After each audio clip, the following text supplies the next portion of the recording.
سنة 1918 في شارع في فرنسا بنشوف ضابط شاب وهو ماشي ببطء، جسمه مليان جروح وعينه فاضية كأنه لسه طالع من النار. الضابط ده خارج من الحرب العالمية الأولى، الحرب اللي قتلت 10 مليون إنسان. شاف صحابه بيموتوا في الخنادق قدام عينيه وهو ماشي دلوقتي مكسور وساكت، وفجأة حاجة وقفته في نص الشارع. شوية أطفال صغيرين بيلعبوا كورة، بيتخانقوا مين فيهم يكسب، بيزعقوا وبيدافعوا مع بعض، بس في نفس الوقت بيضحكوا. الشاب وقف، راجل عينيه لسه شايفة الموت وبيبص الأطفال بيتنافسوا بكل قوتهم من غير ما حد فيهم يموت. وفي اللحظة دي بالظبط جات له فكرة غيرت التاريخ بالكامل. لو خلينا الدول الكبيرة دي تتنافس زي الأطفال دول، تلعب بالكورة بدل ما تتحارب بالسلاح، ممكن نوقف الحرب الجاية. الشاب ده اسمه جولز ريميت، والحلم اللي جاله في الشارع ده بعد سنين بيتحول لحقيقة. بقى اسمه كأس العالم، أكبر حدث على وش الأرض. اتأسس علشان غرض واحد، إن الشعوب تتنافس من غير ما تتقاتل. وريميت نفسه اترشح لجائزة نوبل للسلام.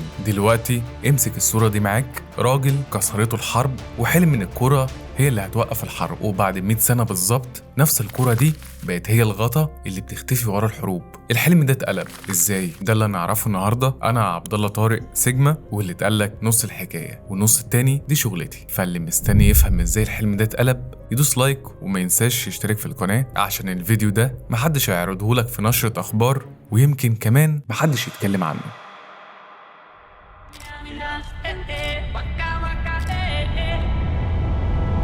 علشان تفهم اللعبة كويس لازم تفهم قانون بسيط. تخيل انك بتلعب مع طفل صغير وفي ايده حاجة انت عايزها، لو خطفتها هيعيط، فبتعمل ايه؟ بتطلع له حاجة بتلمع في ايدك التانية، هو يبص للمعة وانت تاخد اللي في ايده من غير ما يحس. نفس المبدأ بالظبط اللي بيتعامل مع الشعوب. كل ما يحصل حاجة عايزين الناس ما تبصلهاش، بيطلعوا حاجة بتلمع تبص لها مكانها. علشان تفهم اكتر خليني اوريك اشطر ساحر في العالم، راجل اسباني اسمه خوان تيميريس. بنشوفه وهو بيلعب خدع قدامك، بيوريك الكوتشينة بيحركها بيقلبها، وفجأة الكارت اللي اخترته بيظهر في مكان مستحيل. انت مبهور بتقول ان ده ساحر، بس ده مش ساحر. في اللحظة اللي انت مركز في ايده اليمين، ايده الشمال بتعمل الخدعة. انت ما شفتهاش لانك كنت بتبص للناحية الغلط. ده سره. الساحر مش بيخفي الخدعة، الساحر بيخليك تبص لمكان تاني وقت ما بيعملها. دلوقتي بدل الساحر بدولة وبدل الكوتشينة بكأس العالم. الدولة بتعمل حاجة ما بتحبش ان انت تشوفها، فبتطلع لك حاجة تلمع وتبهرك،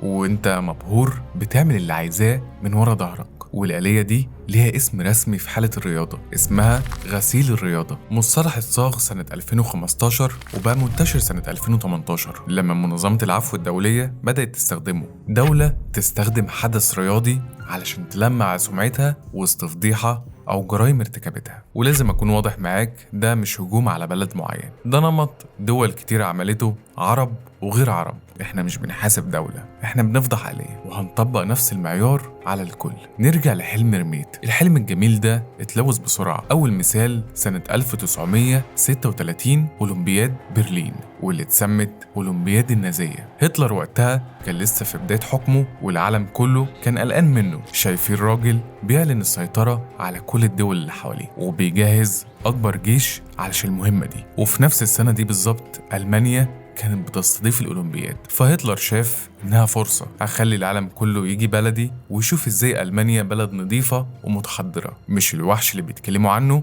ونجح في ده. الناس راحت انبهرت بالتنظيم ورجعت تقول إحنا كنا غلطانين في هتلر. وبعدها ب3 سنين بس هتلر بدأ الحرب العالمية الثانية.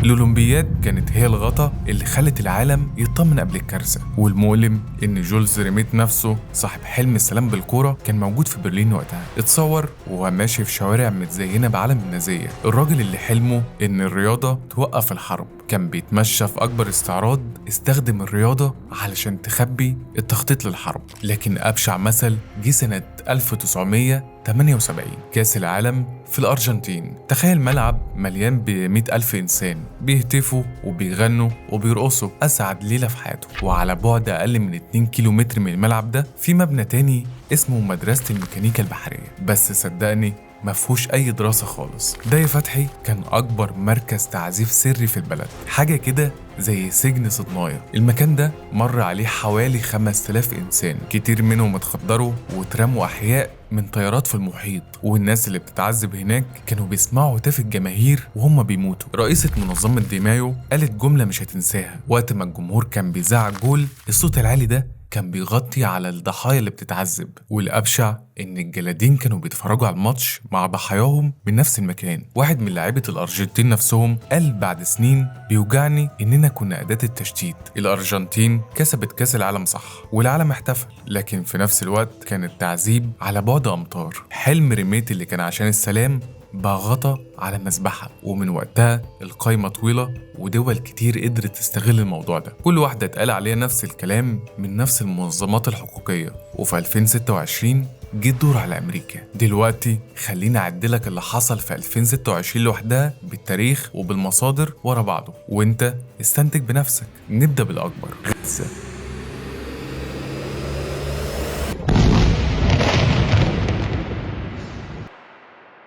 أنا جيعانة وكل العالم شبعانة. من 7 أكتوبر 2023 لحد دلوقتي أمريكا قدمت لإسرائيل على الأقل 21 مليار دولار مساعدات أمريكية. الرقم ده مش بتاعي، من معهد كوينسي ومشروع تكاليف الحرب من جامعة براون ومنظمة هيومن رايتس، واحدة من أكبر منظمات حقوق الإنسان في العالم. قالت إن أمريكا شريكة في اللي بيحصل في غزة طول ما هي بتقدم السلاح، ووصفت اللي بيحصل ده بإنه إبادة، والسلاح اللي عمل معظم الدمار ده كان أمريكي. وأمريكا بتقول إن ده كان رد على هجوم 7 أكتوبر اللي قتل حوالي 1200 إنسان. دي وجهة نظرها ولازم تتقال، بس السؤال اللي يهمنا مختلف. الدولة اللي منظمات حقوق الإنسان بتسمي دورها في غزة شريكة في الإبادة هي نفسها دلوقتي اللي بتفتح دراعها للعالم. لكن غزة مش لوحدها. كمل معايا. القوات الأمريكية ضربت العاصمة الفنزويلية واعتقلت الرئيس نيكولاس مادورو ونقلته سجن في نيويورك في نفس الشهر. ترامب نشر خريطة على السوشيال ميديا بتصور كندا، فنزويلا، جرينلاند كأنهم جزء من أمريكا، مكتوب عليها جرينلاند الأرض الأمريكية 2026. نفس الفترة دي أمريكا انسحبت من 66 منظمة دولية، منها منظمة الصحة العالمية واتفاقية المناخ، وفي نفس الوقت ضربت إيران، العراق، نيجيريا، الصومال وسوريا، وهددت كولومبيا، كوبا، المكسيك، جرينلاند. دلوقتي قف معايا ثانية، كل ده في شهور قليلة. سلاح في قلب إبادة غزة، اعتقال رئيس، خريطة بتبلع 3 دول، الانسحاب من 66 منظمة وضرب 6 دول. أنا مش هقولك إن دي مؤامرة، أنا بس بعدلك الوقائع. طبعا أمريكا ليها مبرراتها، بتقول إن مادورو رئيس غير شرعي، بتقول إن الضربات كانت ضد الإرهاب والمخدرات، بتقول إن جرينلاند مسألة أمن قومي. دي وجهة نظرها ولازم تتقال، بس حتى خبراء أمريكان شافوا الصورة غير كده. مركز أبحاث أمريكي كبير قال إن شعار أمريكا أولا بيخبي وراه رجوع لأيام الاستعمار القديم، ومع التاني اسمه شاتام هاوس قال إن أمريكا بتخاطر إنها تبقى دولة خارجة عن القانون.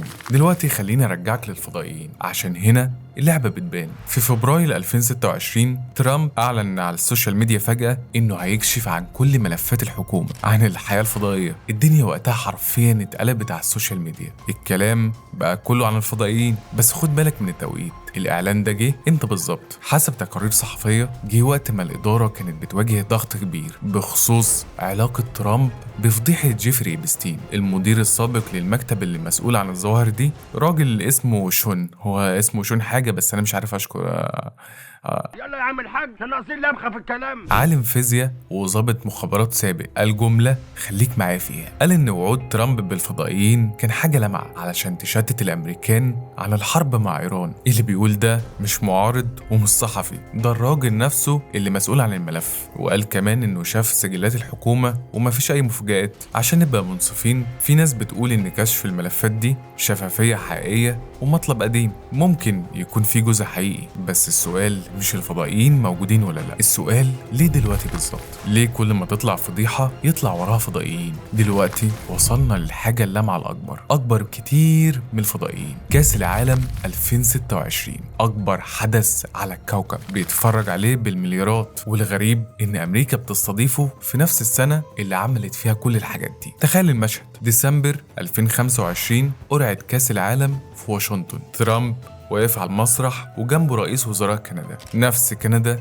اللي حطها في خريطة بيبلعها، بيبتسموا للكاميرات زي الصحاب. ده غسيل الرياضة في صورة حقيقة. مليارات البشر هيشوفوا أمريكا فرحانة ومبتسمة، هيربطوا اسمها بأسعد لحظات حياتهم، وفي اللحظة دي غزة هتكون اتنست، مادورو هيكون اتنسى، جرينلاند هتكون اتنست. الكورة هي الحاجة اللامعة، والفضائيين كانوا بروفا صغيرة، نفس الساحر، نفس الخدعة، ايد بتلمع والتانية بتشتغل ورا ظهرك. في الآخر يا صديقي، فاكر جولز ريميت الضابط المكسور اللي شاف الأطفال بيلعبوا وحلم إن الكرة ممكن توقف الحرب؟ النهاردة كأس العالم بقى هو الغطا اللي بيخفي وراه الحروب. الحاجة اللي اتعملت علشان تمنع الحرب بقت هي اللي بتغطي عليها. 100 سنة بالظبط من راجل كان بيحلم بالسلام لدولة بتستخدم حلمه علشان تخفي حروبها. لو ريميت شاف ده كان هيموت تاني. أنا ما بقولش ما تتفرجش على كأس العالم، اتفرج واستمتع وشجع، الكرة جميلة وملهاش ذنب، وريميت كان بيحلم بحلم جميل. بس في فرق